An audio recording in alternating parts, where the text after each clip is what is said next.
Ayan po, ready na ang ating mga ingredients. Ayan, yung manok.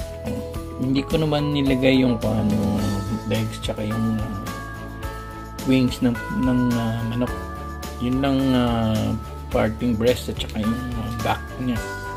Ayan, sibuyas, yung carrots. Ayan, yun. Yung ating patatas. Ayan po, mag-start na tayo magluto. Ayan po, magigisa na tayo. Ayan, isa po ang sibuyas. Nabusan kasi ako ng bawang. Kaya garlic powder na lang. Nalimutan kong bumili.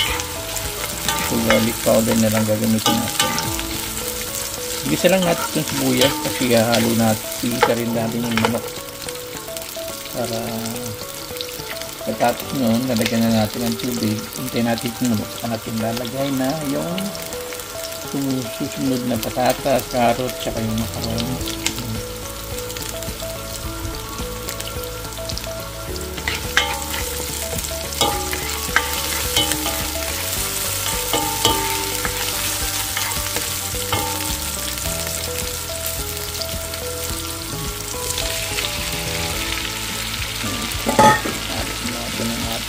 Ito naman ito yung manok, balik yung manok ito eh.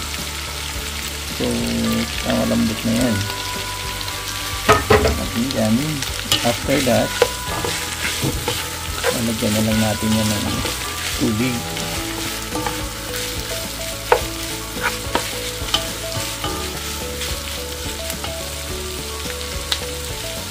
Hiwa-hiwa ko na lang yung manok, malambot naman kasi. Kasi mahimayin ko, hiniwa-hiwa ko naman siya. Parting breast po sa kanyang back. Ayan po, nalagyan na natin ng asin, paminta, yung garlic powder, ayan, saka yung chicken nor cubes. Haluin lang natin, tapos lalagyan na natin ng tubig. Ayan po, okay na siya. Lalagyan na natin ng tubig to at pakukuluin natin bago natin ilagay yung ating macaroni. Kailangan po kasi kumukulo pag ilagay yung macaroni noodles. Diba alam niyo naman kasi magdidikit-dikit yan pagka ilagay. Ayan. Ayan po, hintayin na lang natin siyang kumulo. Oh, kumukulo na siya. Ayan. Oh.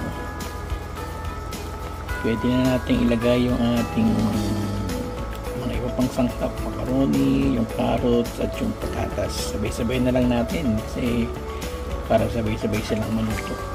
Ayan. Pakuloy natin konti pa. At ibubuhos na natin itong ating macaroni. Hindi ko siguro lalagay lahat to kasi 2 pounds ito eh. Oo. Ibig sabihin yan almost 1 kilo yan. Sobrang dami naman. Mawala yung sabaw. Ayan.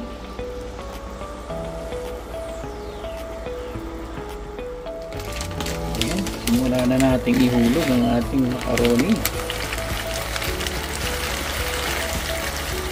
Hindi natin lalagay lahat. Tulad nga na sinabi ko kasi baka sobrang dami. Tansya-tansya na lang. Haluin muna natin para talagang hindi siya magdikit-dikit bago natin ihalo o ikulog yung patatas at carrots. Ayan. Ihulog na natin ang carrots. Ayan. At ang patatas. Ayan. wala pa tayong gagawin kundi hintayin na lang na sila ay maluto ng sabay-sabay.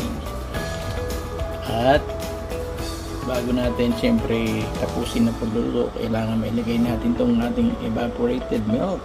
Ayan, yan po ang ating finale ng ating evaporated milk. Ayan, kumukulo na po ulit. Unti-unti nang maluluto yan, sabay-sabay. Siyempre, bago natin patayin, nalagay natin yung gatas. Ayan yun, unti-unti na siyang maluluto niyan. Tatakpan po natin ulit, siyempre.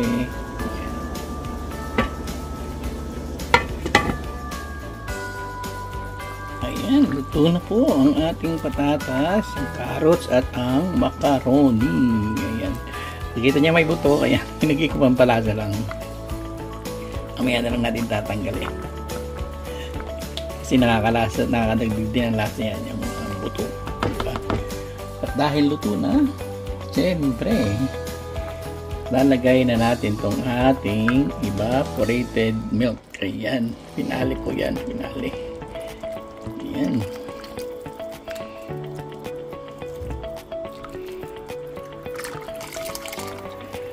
Ubus natin yung isang buong lata.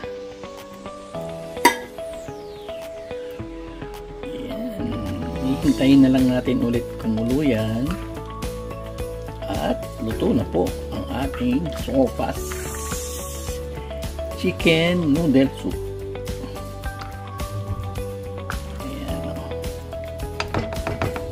Natin para kumulo na at nang maluto na siya ng totally. Ayan, kumukulo na po ang ating sopas. Ayan, thank you guys for watching. Till my next vlog. At papatay na po natin ang ating sopas. Ayan po siya. Ayan, kumukulo na. So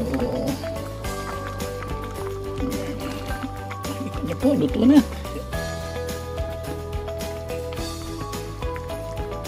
Ayan, papain po natin. At ayan, na po siya, luto na. Maraming salamat po. Bye bye.